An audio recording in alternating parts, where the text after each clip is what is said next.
দিদি কি বলবেন দিদি? কি চলবেন দিদি? একটু চলুন, একটু চলুন, কি বলবেন? একটু চলুন, একটু চলুন, একটু চলুন। আরে ভাই পরে ছবি তুলবে।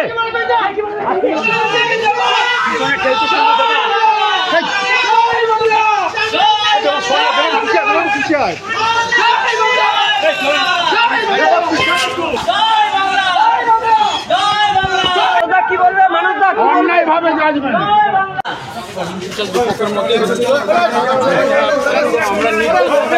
না কত সালে মামলা?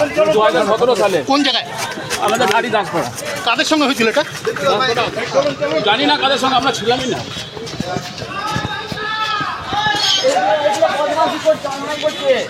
ন্যায়ের উপরে ভরসা কত মুখে চাকবে, ভুল বিচার করছে।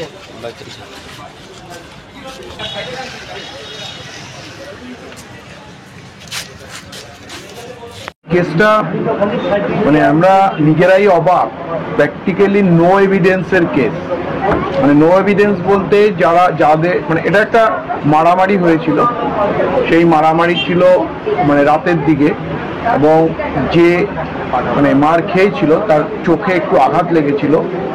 সেক্ষেত্রে সে যখন সাক্ষী দেয় সে বলে যে আমি অন্ধকার ছিল, অন্ধকার থাকার জন্য আমি ভালোভাবে দেখতে পাইনি যে কে আঘাত করেছিল, কারণ ওই সময় অনেক লোকজন ছিল, একটা পলিটিক্যাল একটা সমস্যা হয়েছিল সেই সময়। এবং পরবর্তীকালে যারা সাক্ষী দিয়েছে প্রত্যেকেই বলেছে যে না, এই ঘটনার বিষয়ে আমাদের কোনো জানা নেই, স্পেসিফিক্যালি কে কখন কি করেছে না করেছে সেটাও আমরা বলতে পারবো না। অর্থাৎ এই যে এভিডেন্সটা, এই এভিডেন্সটাকে আমরা প্র্যাকটিক্যালি বলি নো এভিডেন্স। কারণ এর পরবর্তীকালে ওদেরকে এইভাবেও জিজ্ঞাসাবাদ করা হয়, যেটাকে হস্টাইল ডিক্লেয়ার বলা হয়, যে আপনি হয়তো মিথ্যে বলছেন, বা পুলিশকে তো আপনি বলেছিলেন যে এই ঘটনা, যে পুলিশের কাছে যে 161 পুলিশ যে 161 অর্থাৎ স্টেটমেন্ট রেকর্ড করে, যেটা কোনো মানে সাক্ষীর কোনো সই থাকে না, সেটাকে আমরা বলি যে এটা স্টেটমেন্টটা অ্যাকচুয়ালি মানে আইনের চোখে এর কোনো এভিডেন্সেরই ভ্যালু নেই, যেহেতু যে সাক্ষী তার কোনো সই থাকে না। ফলে সেও বলেছে যে না, এই ধরনের কোনো কথা আমি পুলিশকেও বলিনি। তাহলে এই এভিডেন্স, যেমন ধরুন ডাক্তারের একটা মেডিকেল রিপোর্ট আছে, সেখানে ডাক্তারের যে মেডিকেল রিপোর্ট তাতে কয়েকজনের নাম ছিল, কিন্তু ডাক্তারবাবু বলেছেন যে না, আমাকে ডাইরেক্টলি কেউ নাম বলেনি। মানে এইভাবে এভিডেন্স এসছে, অর্থাৎ প্র্যাকটিক্যালি নো এভিডেন্স। আমি জানি না, এখনো আমরা জাজমেন্টের কপি পাইনি, কেন সাজা দিয়েছেন, কি সাজা দিয়েছেন কিছুই বুঝতে পারছি না। মানে আমার প্র্যাকটিস লাইফে 35 ইয়ার্সে আমি এ ধরনের কোনো বিষয় আমি দেখিও নি।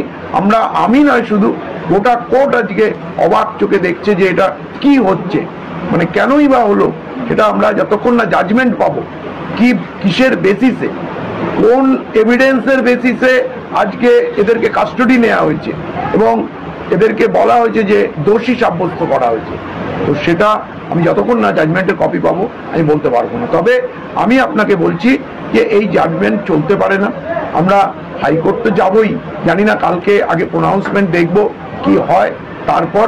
এবং মানে এটা কোনো রকম এর মানে আমার তো বলছি আমি অবাক হয়ে যাচ্ছি এই জাজমেন্ট দেখে।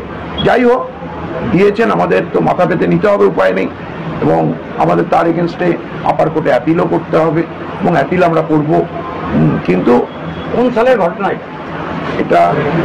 ঘটনাটা আমাদের বর্ধমান থানারই আন্ডারে নারীগ্রাম দাসপাড়ায় হয়েছিল। ঘটনাটা ঘটেছিল 5/9/2017 তারিখে সন্ধেবেলা, আর কমপ্লেনটা লজ হয়েছিল 6/9/2017 তারিখে। ওনার মানে যিনি ইনজিওর্ড হয়েছিলেন তার স্ত্রী এই কমপ্লেনটা লজ করেছিল।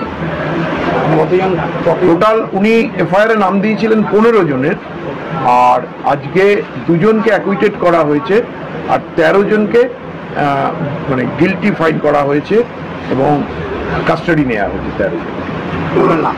আমার নাম কমল দত্ত, অ্যাডভোকেট, আমি বর্ধমান কোর্টে প্র্যাকটিস। এই কেসটা আজকে কাস্টডিতে নেওয়া হয়েছে। 15 জন আসামি ছিল, তার মধ্যে 13 জনকে কাস্টডিতে নিয়েছে, 2 জনকে ছেড়ে দিয়েছে কোর্ট। এরা কারা যারা আসামি কোন পক্ষ মানে কি আসামি কোন পক্ষ মানে কোন সমস্যার জন্য এই কেসটা কোন সমস্যায় এটা তো মারপিটের কেস ছিল। কত সালে তারিখটা বোধহয় 17 সালের মামলা। মানে কি তৃণমূলের মানে গোষ্ঠীদ্বন্দ্ব ছিল? সেটা আমি বলতে পারবো, গোষ্ঠীদ্বন্দ্ব কি আমি বলতে পারবো। কালকে সাজা শোনাবে কোর্ট, কোর্ট সেরকমই বলেছেন, কালকে সাজা শোনাবো। আজ কাস্টডিতে নিয়েছে, কালকে সাজা শোনাবে। আপনি তো সরকারি পক্ষে, হ্যাঁ আমি সরকার পক্ষে আছি, আমি সরকারের পিপি, আমি এই কেসের পিপি। আমি মানে এখানে তো দেখলাম একজন বিডিএ চেয়ারম্যানও রয়েছে। থাকবে, ঠিক আছে, তাদের আইনে সেটা ঠিক আছে। সে যদি ওনার নাম থাকে উনি থাকতেই পারেন, সেটা তো কিছু করার নেই। বলুন। আমার নাম হরিদাস মুখোপাধ্যায়, আমি সরকারি আইনজীবী। আর যিনি অভিযোগ করেছিলেন মানে ওনার যদি অভিযোগটা করেছিল বোধহয় সন্ধ্যারানী পাল। কালকে প্রোনাউন্স হোক জাজমেন্ট, আমি সব ডিটেলস কাল বলবো।